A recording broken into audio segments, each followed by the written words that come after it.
Cette vidéo vous est présentée par la boutique lilojeux.ca, un service personnalisé par une équipe de passionnés d'ici.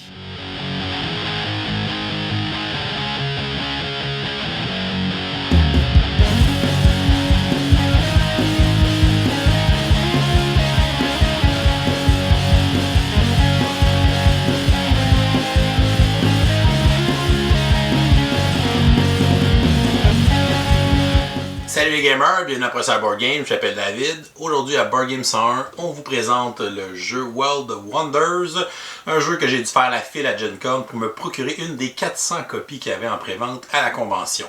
C'est un jeu de l'auteur Zé Mendes qui se joue de 1 à 5 joueurs et dont les parties durent entre 50 à 70 minutes.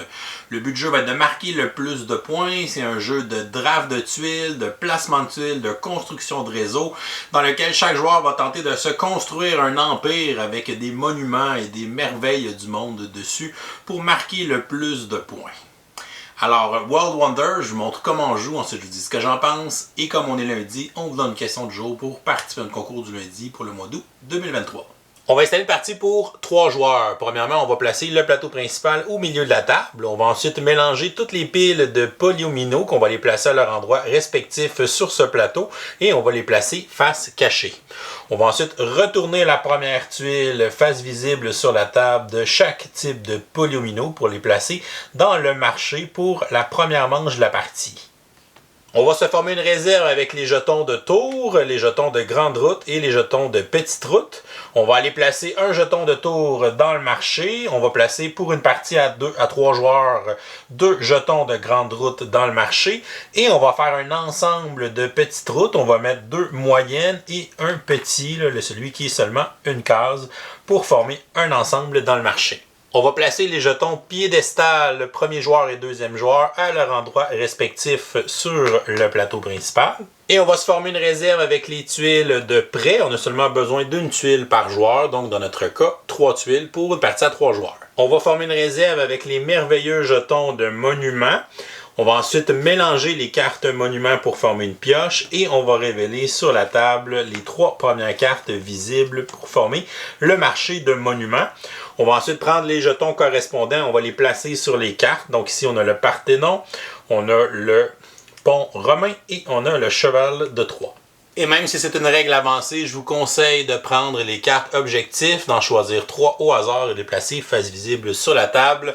Ce sont des objectifs de fin de partie que les joueurs vont tenter d'accomplir pour marquer des points. Les joueurs vont se prendre un plateau cartes ainsi qu'un plateau ressources qu'ils vont placer les uns à côté des autres pour former leur plateau personnel. Ils vont aussi se prendre 5 marqueurs ressources pour les 5 pistes de ressources, la piste d'or, la piste de population, la piste de nourriture, la piste de céramique et la piste des engrenages. On peut aussi prendre les tuiles aide de jeu qui nous montrent les différentes actions ainsi que leurs coûts. Et chaque joueur va se choisir une couleur et prendre son marqueur d'initiative à sa couleur. Tous les joueurs vont recevoir de la réserve un jeton de longue route qu'ils vont placer à côté de leur plateau. Ils devront le placer sur leur carte lors de leur premier tour de jeu de la partie. Et les joueurs vont prendre leur marqueur d'initiative et vont aller le placer au hasard sur la piste d'initiative du plateau principal pour déterminer l'ordre de tour de la première manche. Les plateaux cartes ont 2 faces, ils sont recto-verso, on a la face A et la face B. Il est important que tous les joueurs soient placés sur la même face. Si on choisit la face A, il y a un lac au milieu du plateau et tous les plateaux sont identiques pour tous les joueurs. Alors que du côté B, on retrouve plutôt une rivière et on voit que les plateaux sont plutôt asymétriques. Donc la rivière n'est pas disposée de la même façon sur les plateaux, ainsi que les cases de ressources naturelles. Une partie de World Wonders se joue à un maximum de 10 manches.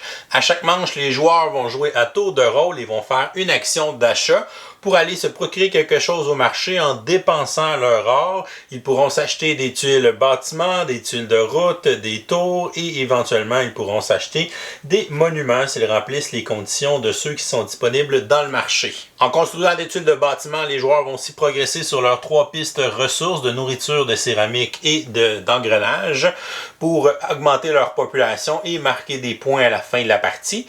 Et lorsque tous les joueurs auront passé leur tour, ça va mettre fin à la manche. On va continuer de cette façon jusqu'à temps qu'on ait joué 10 manches, ou bien, si un joueur atteint la dernière case de sa piste de population, ça va aussi déclencher la fin de la partie, ce qui pourrait arriver avant la 10e manche. On passe ensuite au décompte final des points et le joueur qui aura le plus de points sera déclaré vainqueur. Les joueurs vont jouer à tour de rôle en commençant par le premier joueur. À notre tour de jeu, on doit effectuer une action, ce qui va nous permettre d'acheter quelque chose dans ce qui est disponible au marché en dépensant notre or pour pouvoir le placer sur notre carte. De plus, à notre premier tour de jeu de la partie, en plus de la pièce qu'on va acheter au marché, on va aller placer notre grande route qu'on a obtenue dans la mise en place en même temps en respectant les règles de placement. On a un rappel des différentes actions qui sont sur la tuile aide de jeu. Du premier côté, on a le coût des différents éléments dans le marché. Ces coûts sont aussi indiqués sur le plateau principal. Et de l'autre côté, on va avoir un rappel pour les règles de placement des différents éléments qu'on veut placer sur notre plateau personnel. Avec son action, le joueur va décider d'aller s'acheter une tuile bâtiment parmi celles qui sont visibles au marché. Je vais décider de prendre celle qui a une forme d'escalier. Pour savoir son coût en pièces, on va regarder sur la pile de tuiles de la même forme. Donc ici, c'est un coût de 4 pièces d'or. Je vais donc avancer de 4 sur la piste de pièces d'or et je vais prendre cette tuile que je vais ensuite placer sur mon plateau personnel. Mais comme c'est mon premier tour de la partie, je vais commencer par placer ma grande route en suivant les règles de placement des routes qui sont indiquées sur la tuile d'aide de jeu. Donc les routes doivent être adjacentes orthogonalement à une autre route, ou bien adjacentes orthogonalement au bas de notre plateau personnel, ou bien adjacentes orthogonalement à une tour.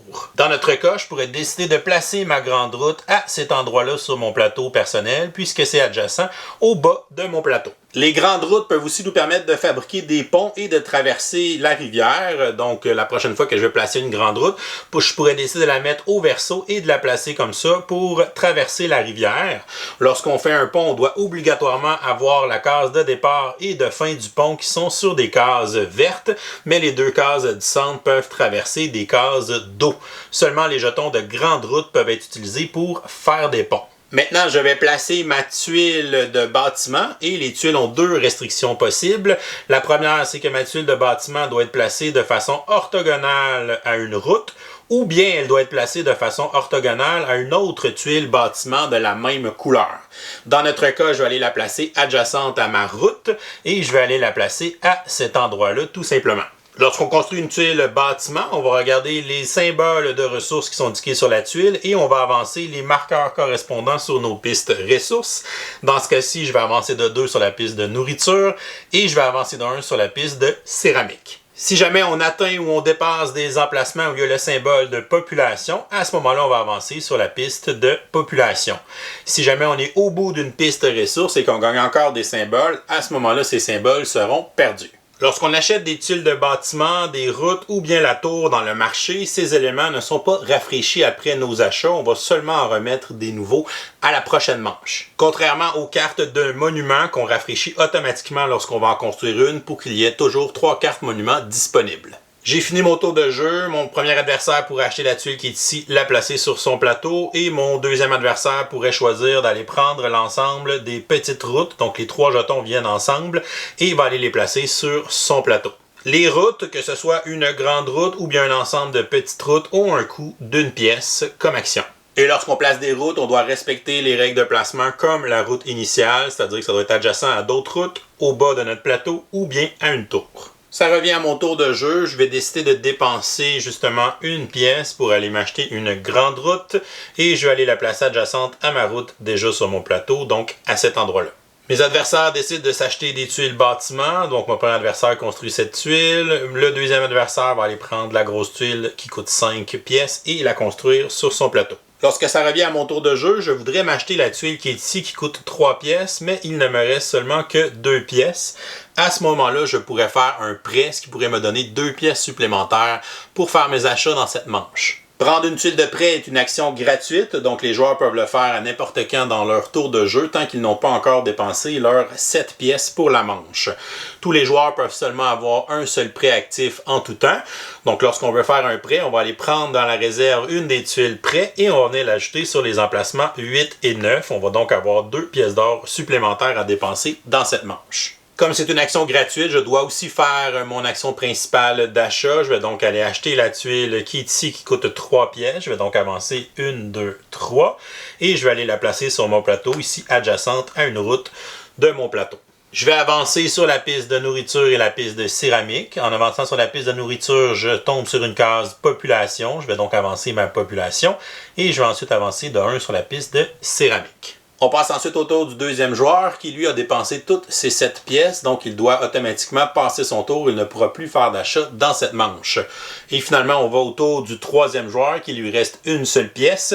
Il va décider d'aller s'acheter le piédestal du premier joueur qui coûte une pièce et il va le placer sous son marqueur de sa couleur pour qu'on s'en souvienne lorsqu'on va refaire l'ordre d'initiative à la fin de la manche. Et comme il vient de dépenser sa 7e pièce, il n'aura pas le choix de passer ses prochains tours de jeu. Il ne pourra plus effectuer d'achat dans la manche. Si j'avais encore 2 pièces, je pourrais m'acheter une tour. Donc lorsqu'on achète des tours, elles coûtent 2 pièces. Et on va les placer adjacentes à n'importe quelle des pièces qui est déjà sur notre plateau personnel. Et ce qu'elles nous permettent de faire principalement, c'est qu'on peut aller placer des routes adjacentes à une tour. Donc on pourrait placer une tour à un endroit et partir des routes à partir de celle-ci. La dernière action possible est d'aller acheter un des 3 monuments disponibles dans le marché. Chaque monument va avoir des prérequis particuliers où il veut se situer et à côté de quels éléments on doit le placer sur notre plateau personnel. Par exemple, avec ma configuration de plateau, je pourrais construire le pont romain. Donc, le pont romain va me rapporter 1 point de victoire. Donc, la petite bague, c'est le symbole des points de victoire. Il va me rapporter 1 sur la piste de ressources d'engrenage. Au milieu de la carte, ce sont les endroits où on doit le placer. Donc, on doit le placer obligatoirement sur une case d'eau. Peut-être sur une deuxième, mais ça peut aussi être une case verte. Et les 2 cases aux extrémités doivent être des cases vertes. Et en plus de ça, lorsqu'on va le placer sur notre plateau, il doit être adjacent à une route et adjacent à une ferme, donc un bâtiment vert, de façon orthogonale. Donc je pourrais placer ce monument à cet endroit-là pour répondre à toutes ces exigences. Donc je suis sur une case d'eau, je commence sur une case de gazon et je termine sur une case de gazon. Donc j'ai tous les prérequis qui sont au centre. Et pour les prérequis d'adjacence, je suis adjacent à une route et je suis adjacent à un bâtiment vert. Donc je peux le placer à cet endroit-là. Je vais ensuite prendre la carte et la placer dans ma zone de jeu pour pouvoir l'accumuler dans mon score final à la fin de la partie. Et je vais avancer de 1 sur la piste d'engrenage. Dès qu'on achète un monument, on va aller piocher une nouvelle carte et en replacer un disponible dans le marché. Donc ici, c'est le Machu Picchu et on va aller placer sa figurine sur la carte. Le coût de construction des monuments est simple. On va dépenser tout l'argent qu'il nous reste dans cette manche. Dans mon cas, ce n'est pas très cher puisqu'il me restait seulement une pièce à dépenser. Donc, je vais dépenser ma pièce. Ce qui veut dire qu'à chaque fois qu'on va acheter un monument, ce sera la dernière action pour nous dans cette manche. Et maintenant, comme j'ai dépensé tout mon argent, je devrais passer mon prochain tour. Donc, à ce moment-là, tous les joueurs vont passer leur tour et ça va mettre fin à la manche. On va donc préparer la prochaine manche. Premièrement, on va aller défausser les tuiles bâtiments restantes que les joueurs n'ont pas achetées. Et on va révéler la première tuile de chacune des formes face visible dans le marché pour la prochaine manche. Si quelqu'un a acheté le jeton de tour, on va en remettre un nouveau, ce n'est pas le cas. Si quelqu'un a acheté les routes, des longues routes, on va les remplacer. Donc on en a acheté une, on va donc en remettre une deuxième dans le marché. Et quelqu'un avait acheté l'ensemble de petites routes, donc on va faire un ensemble de petites routes pour la prochaine manche. On va ensuite refaire l'ordre d'initiative selon quels joueurs ont acheté les piédestals et selon les éléments qui sont sur nos plateaux personnels. Premièrement, si des joueurs ont acheté les piédestals premier et deuxième joueur, ils vont gagner ces positions automatiquement. Donc ici, le joueur vert va devenir premier joueur puisqu'il avait acheté le piédestal pour le devenir. On va donc placer son jeton en première position. Pour les 2 autres joueurs, ils seront replacés en ordre inverse de population. Donc le joueur qui a le moins de population deviendrait deuxième joueur et celui qui a le plus de population serait le dernier joueur. Disons que nos 2 joueurs ont 1 de population, ils sont égales. À ce moment-là, on va aller regarder le nombre de monuments sur leur plateau. Donc le joueur qui a le moins de monuments deviendrait deuxième joueur et celui qui a le plus de monuments deviendrait dernier. Donc le joueur blanc réussit à construire un monument et le joueur rouge n'en a pas fait encore. Donc à ce moment-là, le joueur blanc va tomber dernier et le joueur rouge va tomber en deuxième position. Si jamais c'était aussi égal au niveau du nombre de monuments pour les joueurs, à ce moment-là, leur position ne changera pas les uns par rapport aux autres. Et les joueurs vont remettre à 0 leur marqueur d'or pour la prochaine manche. Et comme j'avais fait un prêt, ça va devenir un prêt impayé. Je vais donc le placer dans ma zone de jeu de l'autre côté. Donc d'ici la fin de la partie, je peux prendre une action gratuite dans mon tour de jeu pour payer 3 pièces d'or et défausser cette tuile à retourner dans la réserve. Par contre, si je la conserve jusqu'au décompte final, elle va m'enlever 2 points de victoire. Et lorsqu'un joueur possède une tuile de dette, il ne peut pas faire d'autres emprunts, il doit payer cette dette en premier.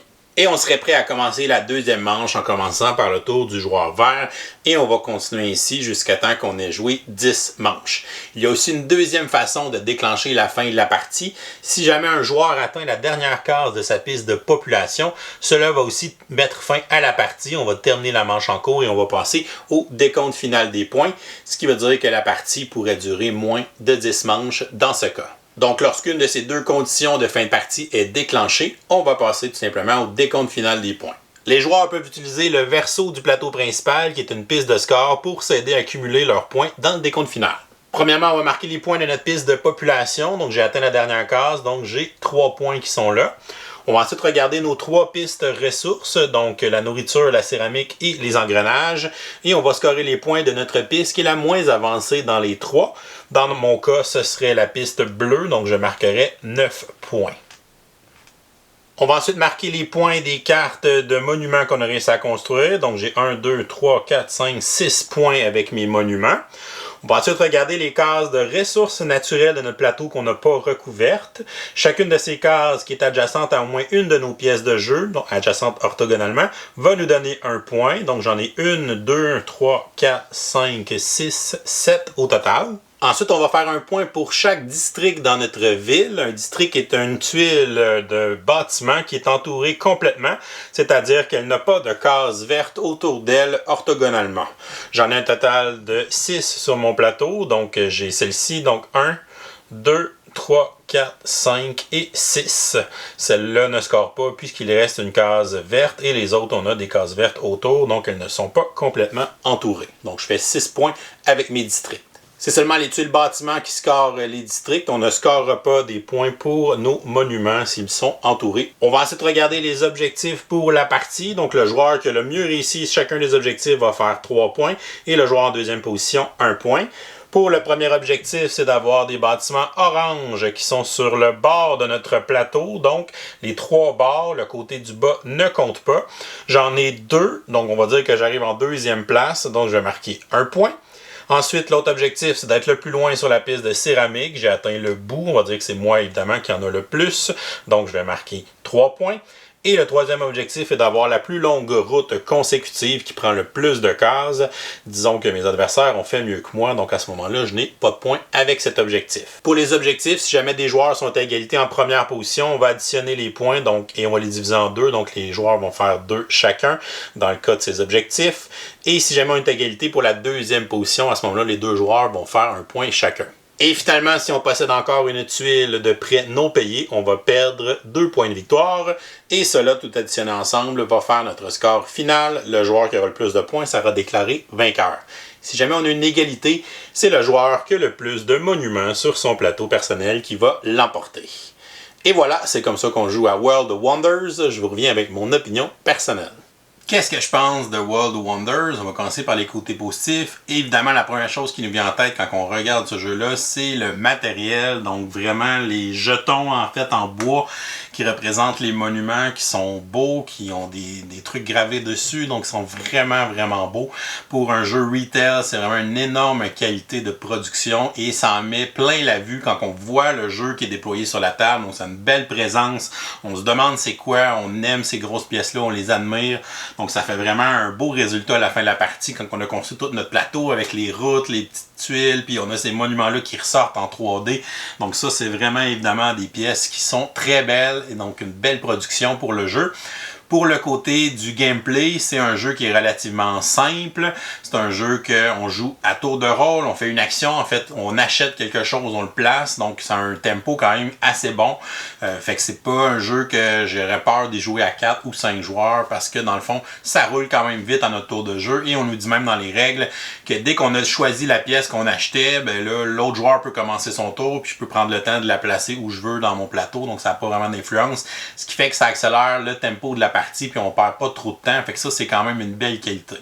Des jeux de Polyomino, il y en a des tonnes sur le marché. Qu'est-ce qui fait que celui-là va se démarquer un peu des autres? Ben, c'est qu'il y a justement un peu plus de viande autour de l'os. Parce que souvent, les jeux de Polyomino, ben, c'est d'aller chercher des tuiles, de remplir notre plateau, puis tout simplement de faire ça. Donc souvent, il manque de scoring, il manque de trucs, de combos, de trucs le fun à faire, il manque de décisions intéressantes. Alors que dans ce jeu-là, on a vraiment implanté un système de draft qu'on sent beaucoup dans la partie. Donc le draft, il est très tendu, surtout sur les monuments en fait qui sont des objectifs pendant la partie dans le fond. Parce que si on a les prérequis, si on a la place pour le placer, ben on va aller chercher, il va nous donner un point. C'est quand même beaucoup dans ce jeu-là quelque chose qui va te donner un point. Puis il va nous aider aussi à entourer nos autres monuments, nos autres choses. Il prend beaucoup de place sur notre plateau et tout ça, donc ça va nous aider à remplir nos choses, essayer de marquer des points avec les districts. Donc on est toujours à regarder ce que les autres joueurs font. Est-ce que, ok, ce monument-là faut un bâtiment bleu, lui il n'y a pas de bâtiment bleu encore, fait qu'il y a un bâtiment bleu disponible dans cette manche-là. Si je vais l'acheter, ben là je me réserve un peu ce monument-là que je vais pouvoir faire à la fin de la manche. Fait que je vais essayer de dépenser mon argent pour qu'il me reste une pièce et que le monument me coûte seulement une pièce. Fait que tu vas essayer d'optimiser tes choix comme ça. Et c'est ça qui est le fun dans le jeu parce qu'on est tout le temps en train de regarder ce que les autres font et c'est rare que je fais ça dans les jeux de Polyomino. Souvent on est concentré sur notre plateau, on fait nos affaires, puis on regarde pas vraiment ce qui se passe autour de nous, alors que dans ce jeu-là, c'est crucial, parce que si je regarde pas, puis que je travaille pour aller chercher un monument, puis que l'autre aussi a les prérequis pour le faire, ben peut-être qu'il lui reste 3 pièces à ce tour-là, mais qu'il va décider de l'acheter tout de suite, puis de le payer 3 pièces, puis de le construire pour être sûr de l'avoir. Fait que tu as aussi un petit côté un peu de push your luck qui embarque, dans le sens que tu veux faire ton monument, tu veux le payer le moins cher possible, mais ça veut dire que tu vas le faire à la fin de la manche, parce que c'est ta dernière action de la manche. Fait qu'ils ont fait un beau système qui fait justement une belle tension entre les joueurs. Et on ajoute à ça le système d'objectifs qui est une règle avancée, mais honnêtement, mettez ça dans toutes vos parties, ça ajoute un petit piquant encore une fois entre les joueurs, un peu plus le draft va être un peu plus tendu à cause de ça, parce que certaines pièces sont meilleures pour nous aider en fait à faire les objectifs, et que ça va en rehausser le niveau d'interaction dans le jeu. Fait que même si c'est un jeu que chacun fait sa petite affaire sur son plateau, il y a vraiment une belle interaction dans le draft puis dans les objectifs et tout ça, donc on va ressentir cette pression-là en jouant au jeu. On a aussi un aspect de construction de réseau dans le jeu parce qu'on n'a pas seulement à mettre des bâtiments puis des monuments, il faut aussi faire un réseau de routes. Et c'est les routes qui nous permettent d'aller placer les bâtiments parce qu'il faut tout le temps les mettre adjacents. Et souvent, les monuments, il faut qu'ils soient adjacents à des bâtiments ou adjacents à des routes, adjacents à des éléments de notre plateau, à l'eau, adjacents à une ressource naturelle. Donc, il y a des décisions intéressantes à faire avec le réseau de routes qu'on va bâtir aussi. Donc, il y a ça aussi à planifier. Fait que le puzzle est plus complexe qu'un jeu de Polyomino classique où il faut juste remplir l'espace. Donc là, on a un peu plus de règles au niveau de la restriction pour le placement. Donc, les routes, il faut que ce soit adjacent à d'autres routes, fait que ça agit vraiment comme un réseau. Puis de ce réseau-là, je peux mettre des bâtiments. Mais si j'ai déjà un bâtiment d'une couleur, je peux mettre un autre bâtiment de la même couleur à côté, puis il n'y a pas besoin d'être à côté d'une route. Fait que c'est vraiment un puzzle qui est super intéressant, puis qui est un peu plus complexe à ce quoi on est habitué dans ce style de jeu-là. Inquiétez-vous pas, vous pouvez aussi jouer en solo, donc on a un mode solo qui est vraiment efficace, qui est simple, puis qui simule en plein ce qu'on avait besoin dans ce jeu-là pour ressentir une pression de quelqu'un d'autre, d'un autre joueur dans la partie, parce que si on n'a pas la pression du draft dans ce jeu-là, ben, je pense qu'on perd quand même un élément clé dans le jeu. Donc on a fait un petit deck d'automa, donc à chaque tour que c'est à lui, on va piger une carte et on va essayer de faire une des 3 options sur la carte de haut en bas. Dès qu'il réussit à faire une option, c'est ce qu'il fait pour son tour de jeu. Puis en gros, c'est qu'il va défausser des choses dans le marché, il va aller enlever des tuiles bâtiments, enlever des routes, enlever la tour, enlever éventuellement la 3e option, c'est d'enlever un monument. Donc on a 2 monuments au lieu de 3 dans une partie solo, puis il va enlever celui de gauche ou celui de droite selon la flèche qui est sur la carte. Puis ces monuments-là, si on joue au mode hard, ben en plus de les enlever, ça va lui donner des points à la fin de la partie. Puis ces points, ça va être par rapport à nos pistes de ressources, fait que c'est quand même intéressant de la manière que ça fonctionne. Donc super facile à gérer, on n'a pas de problème, son tour de jeu est rapide, on peut se concentrer concentré à ce qu'on a à faire. Puis ça simule quand même la pression justement d'avoir le marché, que les éléments s'enlèvent au fur et à mesure. Fait que ça rend nos choix quand même intéressants. Fait que super bien ficelé pour un petit mode solo, pour un jeu puzzle très cool. Pour les côtés négatifs, il y a un élément qui me mêle tout le temps quand je joue à ce jeu-là, c'est la piste d'or. Donc on a fait toutes les pistes en ordre numérique de haut en bas, mais la piste d'or, dans le fond, a un reset à chaque tour, on retombe à 0. Puis dans le fond, en dépensant de l'or, on avance sur la piste qu'on a dépensée, mais des fois c'est un peu mélangeant. Donc si je suis rendu à 4, ben c'est pas parce qu'il me reste 4 pièces d'or, je sais que j'en ai dépensé 4, puis au total je peux en dépenser 7, donc il m'en reste 3. Mais des fois il y a des automatismes dans le cerveau qui se font que, ah oui, je t'accasse 4, donc il me reste 4 pièces, ok, je pourrais acheter cette tuile-là à 3, puis acheter une autre affaire. Ah oui, puis là, tu le fais, puis t'es comme, ah oui, c'est vrai, il me reste juste 3 parce que je me rends à 7. Fait que je sais pas, je l'aurais fait peut-être à l'inverse, qu'elle parte de 7, puis qu'elle s'en aille jusqu'à 0, qu'on voit que ce qu'on dépense pour qu'on voit ce qui nous reste. C'est juste, on dirait un petit automatisme du cerveau qu'on va essayer de combattre de temps en temps dans la partie. Dans un monde idéal, ça aurait été le fun, un plateau de joueurs avec un plateau de double couche pour avancer nos petites pistes et nos petites affaires. C'est quelque chose qui aurait été intéressant. Un autre défaut du jeu, c'est qu'il n'y a pas d'insert de rangement, donc chaque sorte de tuile est serrée dans un petit sac. Donc il y a quand même beaucoup de petits sacs à faire, à serrer, à sortir, la mise en place. Donc c'est quand même long à cause qu'il n'y a pas de solution de rangement. Ça aurait été vraiment cool dans ce genre de jeu-là que le plateau central, justement, ça soit une espèce d'insert game trace, puis que les tuiles sont déjà toutes rangées dessus, puis qu'il y a un bouchon par-dessus, puis qu'on ait juste à le placer sur la table, enlever le bouchon, et voilà, notre plateau est déjà placé. Donc ça aurait vraiment sauvé beaucoup de temps sur la mise en place. Ça aurait été vraiment sympathique. Une chance que le livret de règles fait seulement 5-6 pages, parce qu'honnêtement, il y a une structure vraiment bizarre. Donc, une des premières choses qu'on nous explique, c'est comment préparer la prochaine manche qu'on fait à la fin de la manche. Mais là, on n'a même pas joué une manche encore. Fait que des fois, on se promène un peu dans le livret pour essayer de trouver des éléments, de trouver des règles. Donc, je trouve la structure qu'ils ont faite dans leur livret, c'est pas optimal, mais bon, on s'en sauve parce qu'il y a juste 5-6 pages. Fait qu'au moins, il y a ça de bon. Wild Wonders, c'était un des jeux qui était très hypé à la Gen Con. La raison principale, c'est que dans le fond, c'est un jeu qui va sortir à la fin de l'année 2023, donc il va sortir seulement cet automne. Donc c'était vraiment une pré-vente limitée à Gen Con. Il y avait seulement 400 copies. J'ai eu la copie 97, donc j'ai fait la file au début de l'événement pour aller acheter le jeu. Donc ils ont vendu toutes les copies dans la première journée. Ils n'ont pas mis 100 copies à chaque jour, comme des fois certains éditeurs le font. Donc c'est comme ça que je me le suis procuré. Donc, c'est plus la rareté qui fait le hype. Non, souvent, le gameplay, là, les gens vont dire « Ah oui, c'était juste ça. Pourquoi les gens capotaient tant que ça? » C'est plus parce que c'était limité et qu'on avait beaucoup d'avance avant la sortie. Je suis un gros fan des jeux de Polyomino. J'aime tout le temps ça, jouer ces petits jeux-là qui sont généralement très légers puis le fun à jouer, des petits casse-têtes sympathiques. Celui-là, ce que j'ai aimé, en fait, je vais lui donner une note de A. C'est un excellent jeu, pour vrai. Je trouve qu'il se démarque beaucoup dans ce genre de jeu-là parce que on a un peu plus de viande autour de l'os. Il est un peu plus complexe qu'un jeu de Polyomino classique. Puis c'est ce que je recherche peut-être un peu plus dans ce style de jeu-là. Je trouve qu'on a le jeu de Polyomino classique de remplir ton plateau avec des pièges. On l'a vu quand même 10 000 fois. Fait que c'est le fun d'y aller différemment, d'ajouter la complexité avec le réseau de route, d'ajouter l'attention du draft des tuiles, les petits objectifs qui sont les monuments, de faire aussi une super belle production derrière tout ça. Donc c'est vraiment des éléments super intéressants dans le jeu qui en font un bon jeu de Polyomino, mais qui est plus complexe, qui va vous donner un puzzle un peu plus compliqué, qui demande plus de planification avec votre réseau de route, comment placer vos bâtiments, comment vous construire pour laisser de la place aux différents monuments aussi. Fait que j'ai trouvé ça super intéressant. Puis il y a un beau mode solo qui fonctionne bien et qui garde cet esprit-là d'une partie tendue entre deux joueurs. Fait que ça, c'est encore une fois très bien réussi. C'est le genre de jeu, je pense, qui serait facile de sortir des extensions, un nouveau plateau, des trucs comme ça, des nouveaux monuments, évidemment, des nouvelles cartes d'objectifs, des nouvelles trucs, des nouvelles choses pour pouvoir scorer différemment. Fait que c'est vraiment un beau jeu à découvrir. Donc, comme j'ai dit, ça devrait arriver vers la fin de l'année 2023. Je pense qu'autour du mois d'octobre ou novembre pour la sortie magasin. Je ne sais pas encore s'il va être traduit en français. Je n'ai pas vu d'annonce chez aucun éditeur francophone pour l'instant, mais on va vous tenir au courant si on voit quelque chose. Et voilà, c'est tout pour aujourd'hui.